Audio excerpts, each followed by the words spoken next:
నాకేం తెలియదన్నా. ఆస్తి పంపకాలు అవుతున్నాయి కదా, అందులో నా వాటా నాకు కావాలి అంతే. ఏంటిదమ్మా, ఏమన్నా ప్రాబ్లమా? ఇంటి నుంచి ఫోన్ చేసిండు మా అన్న, ఆస్తి పంపకాలు అవుతున్నాయంట. నేను కూడా ఆ ఇంటి బిడ్డనే కదా, నాకు కూడా కావాలని చెప్పిన. అవును, నాకు ఒక మాట చెప్పు. మీ అమ్మా నాన్నది హెల్త్ పాడైనప్పుడు హాస్పిటల్లో బిల్ ఎవరు కట్టిర్రు? మీ అన్న. ఏ రోజన్నా నువ్వు అడిగినావా, అన్న హాస్పిటల్ ఇన్ని పైసలు ఖర్చు అయినాయి కదా, నా వంతు ఏమన్నా ఇవ్వమంటావా అని చెప్పి?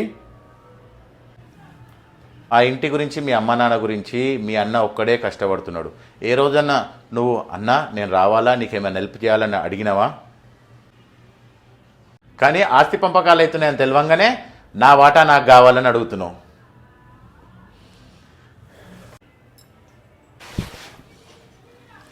సారీ అన్నా, ఆస్తిలో ఒక్క రూపాయి కూడా నాకు వద్దన్నా. మీరందరూ సంతోషంగా ఉంటే చాలు.